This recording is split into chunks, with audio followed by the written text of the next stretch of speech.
नमस्कार दोस्तों, stock market studies में फिर से एक बार आपको बहुत बहुत स्वागत है। तो आज मैं फिर से आपके सामने कुछ इंपॉर्टेंट कंपनी का अपडेट और उसका टेक्निकली चार्ट पैटर्न आपके साथ शेयर करूंगा। तो इस वीडियो को जरूर लास्ट तक जरूर देखिएगा और अभी तक अपने चैनल को सब्सक्राइब नहीं किया तो जरूर कर लीजिएगा कंटिन्यूसली इन्फॉर्मेशन और वीडियोस पाने के लिए। तो सबसे पहले मैं जिस कंपनी के बारे में डिस्कशन करूँ उसका नाम है लक्ष्मी ऑर्गेनिक इंडस्ट्रीज लिमिटेड। देखिए, लक्ष्मी ऑर्गेनिक इंडस्ट्रीज लिमिटेड एक केमिकल सेक्टर से बिलोंग करने वाला कंपनी है।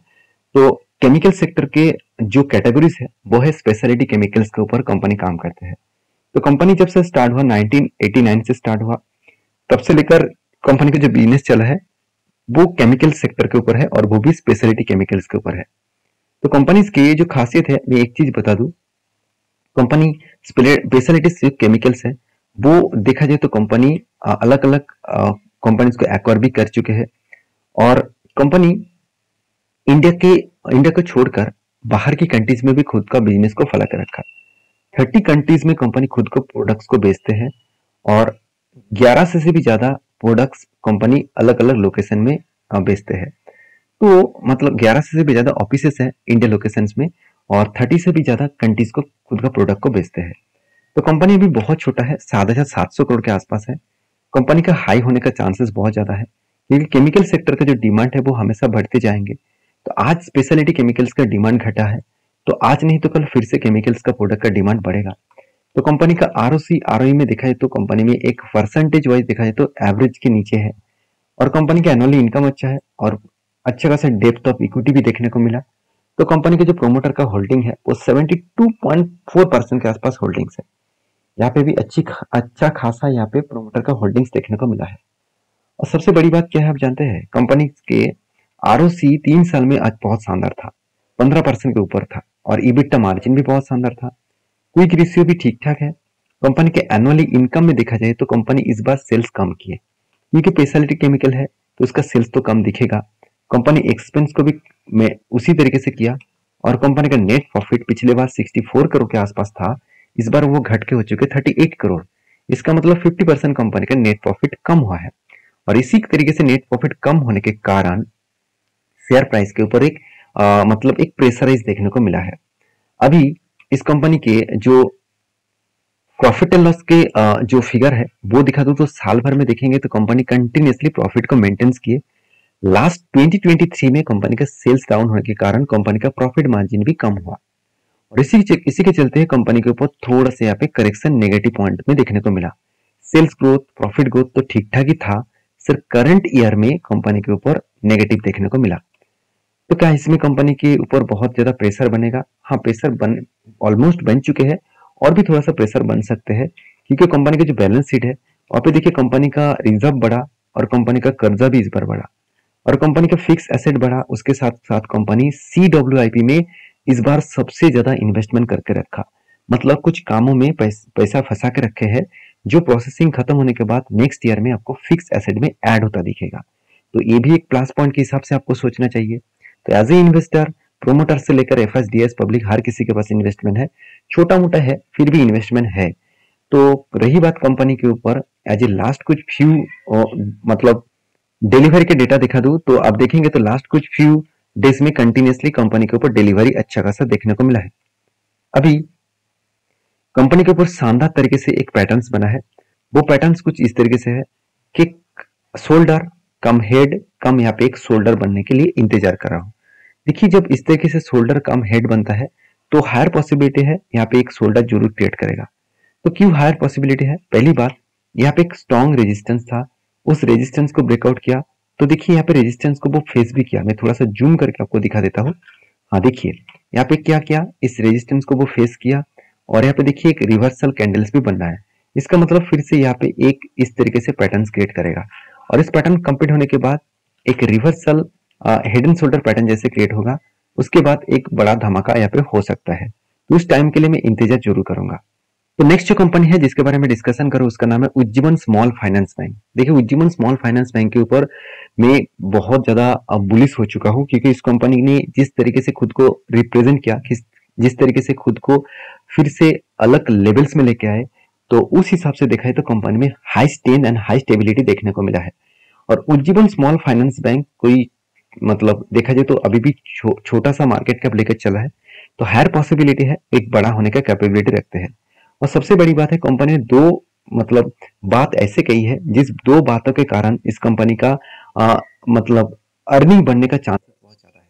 और कंपनी में खासियत यही है कि कंपनी इस बार अच्छा खासा कर्जा उठाया। उस कर्जा उठाने के पीछे कारण यही है कि कंपनी बहुत ज्यादा लोन कस्टमर को दिए और बहुत ज्यादा लोन कॉर्पोरेट एरिया में दिए, तो जिसका अच्छा खासा इंटरेस्ट कंपनी को डायरेक्टली मिलेगा। तो आप देखेंगे तो कंपनी के इंडस्ट्रीज पी रेशियो और कंपनी का खुद का पी रेशियो में कंपनी का पी रेशियो सस्ते में है। और कंपनी का आरओसी आरओई देखा जाए तो आरओई बेस्ट तरीके से देखने को मिलेगा। एनुअल इनकम 1100 करोड़ के आसपास है और प्रोमोटर के पास होल्डिंग्स भी शानदार है, हाथ में कैश भी शानदार है। अभी एक पॉइंट्स आप देखेंगे तो आपको अंदाजा लग जाएगा कि हाँ कंपनी किस तरीके से खुद को रिप्रेजेंट किया। रेवेन्यूज के बारे में बात करें, जो पिछले बार 900 करोड़ का रेवेन्यूज था, इस बार बढ़ के हो चुके करीबन 1200 करोड़। तो यहाँ पे एक हाई लेवल्स का सेल्स देखने को मिलेगा। और इंटरेस्ट पेमेंट करने के बाद, क्योंकि कर्जा ज्यादा लिया, इंटरेस्ट भी ज्यादा पेमेंट करना पड़ा, उसके बाद एक्सपेंस भी ज्यादा हुआ। सब कुछ मिटाने के बाद भी कंपनी इस बार हाईएस्ट प्रॉफिट जनरेट किया, जो पिछले बार 203 करोड़ का था, इस बार 325 करोड़ के आसपास देखने को मिला। और सबसे बड़ी बात क्या है आप जानते हैं, कंपनी का पिछले कुछ क्वार्टर्स में कंपनी का जो एनपीए था, वो नेट एनपीए जो था वो 2-3% के आसपास था। इस बार एनपीए को एकदम ना के बराबर लेके आए, 0.06% का एनपीए। इसका मतलब कंपनी बेस्ट लेवल के प्रोग्राम्स के ऊपर काम कर रहा है, मतलब बेस्ट तरीके से कंपनी खुद को रिप्रेजेंट कर रहा है।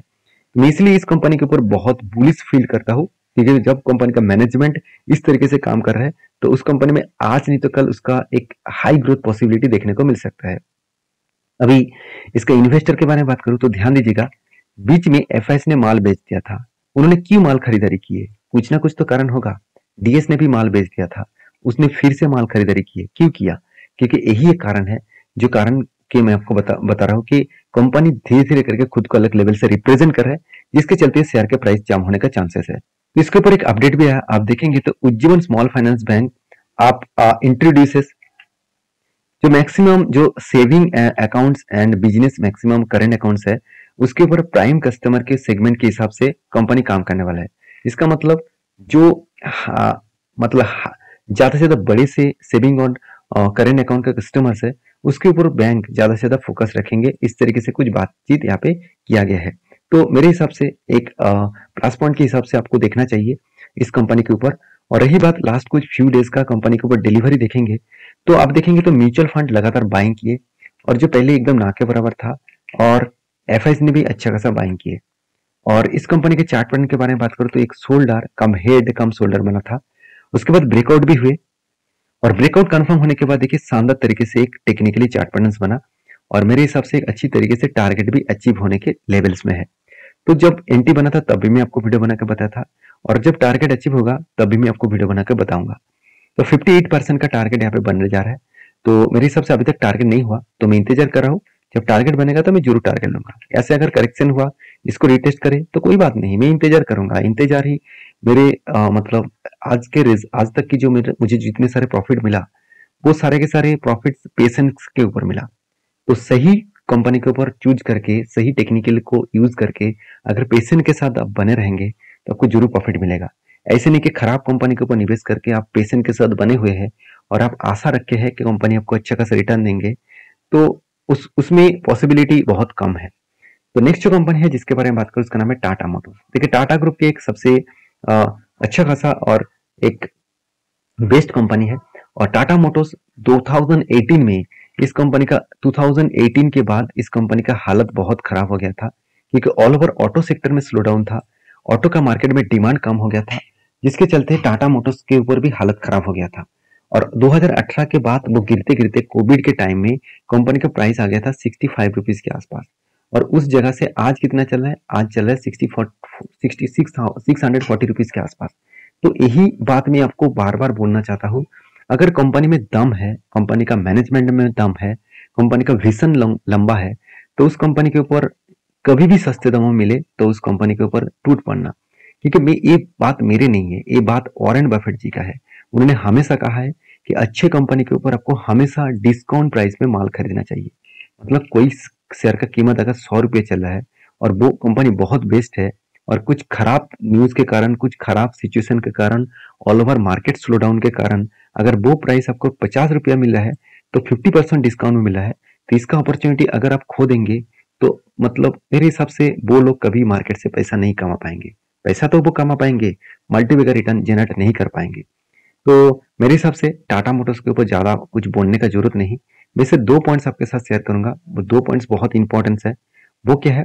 कंपनी का रेशियोज। देखिए कंपनी को पैसा कितने दिन में आ रहा है? 17 डेज में कंपनी का हाथ में पैसा आ रहा है। और कंपनी का मतलब इन्वेंटरी डेज मतलब प्रोडक्शन करने में कंपनी का 66 डेज लग रहा है। तो कंपनी का प्रोडक्शन करने में भी कम टाइम लगा और हाथ में पैसा आने में भी जल्द से जल्द पैसा आया। हाँ, कंपनी जिसको रीपेमेंट करना है, मतलब जिससे वो उधारी लिया, मतलब उधारी मतलब जिससे पास से वो रॉ मटेरियल्स खरीदारी की है, उसको तो पैसा देना पड़ेगा ना। तो उसको 128 दिन में पैसा दे रहा है। तो मेरे हिसाब से यहाँ पे पॉइंट ऑफ व्यू से देखा है तो कंपनी का परफॉर्मेंस तो ठीक ठाक हो रहा है। अभी इंस्टीट्यूशन देखिए तगड़ा बाइंग करके रखे हैं, चाहे वो एफआईएस हो, चाहे वो डीआईएस हो, चाहे वो पब्लिक हो, हर कोई इस कंपनी के ऊपर निवेश करना चाहेंगे।